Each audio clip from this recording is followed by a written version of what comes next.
7 new features, 25 bug fixes. 7 improvements, the biggest cluster, Auth and Sessions, 4 fixes landing together. First, WSL2, SSH, and DevContainer users can now paste the OAuth code directly in the terminal when the browser callback cannot reach localhost.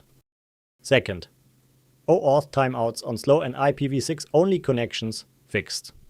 Third, stream idle timeout after waking your Mac from sleep patched. And fourth, background and remote sessions no longer abort on long thinking pauses. 6 changes that matter across this release. Run Claude project purge to wipe all project state, transcripts, tasks, file history with a dry run flag to preview first. The dangerously skip permissions flag now bypasses .claude, .git, .vscode and shell config writes without interruption. OAuth works in the terminal now. No browser redirect required. The /model picker lists every model your gateway exposes via /v1/models. On Windows, Claude now treats PowerShell as the primary shell when the PowerShell tool is enabled, and images larger than 2000 pixels are downscaled on paste. No more session crashes. Enterprise and SDK. If you are on a custom gateway, the /model picker reads your models list automatically from /v1/models. Host-managed deployments on Bedrock, Vertex, and Foundry no longer auto-disable analytics when provider managed by host is set. The domain allow list security policy now enforces correctly even when a higher priority setting source lacks a sandbox block. And the Agent SDK no longer hangs when the model emits a malformed tool name in a parallel tool callbatch. Ship it. More on Auth. A race condition that could clear a valid OAuth refresh token during concurrent credential writes. Patched. The login screen for organization OAuth errors now shows guidance to contact your admin instead of a dead end. Deferred tools, web search, web fetch, now load correctly for skills with context fork on their first turn. And the API retry countdown no longer sticks at 0 seconds between retries. MCP and remote control.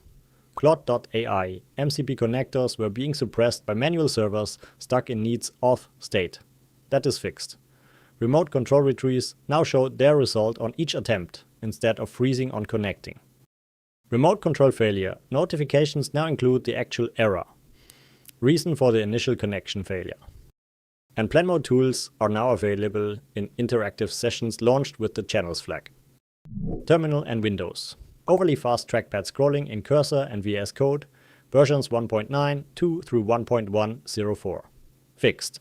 Japanese, Korean and Chinese text rendering as garbled characters on Windows in no flicker mode. Also fixed. Ctrl+L now redraws the screen instead of clearing your prompt. Matching readline behavior. And Windows Clipboard writes no longer leak copied content into process arguments visible to security tooling. Selections above 22 kilobytes also now reach the clipboard. A few more quality of life changes.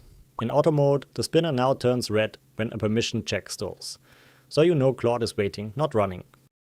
The file modified reminder is now bounded when a linter touches many files at once. /plugin uninstall now correctly reports uninstalled instead of enabled.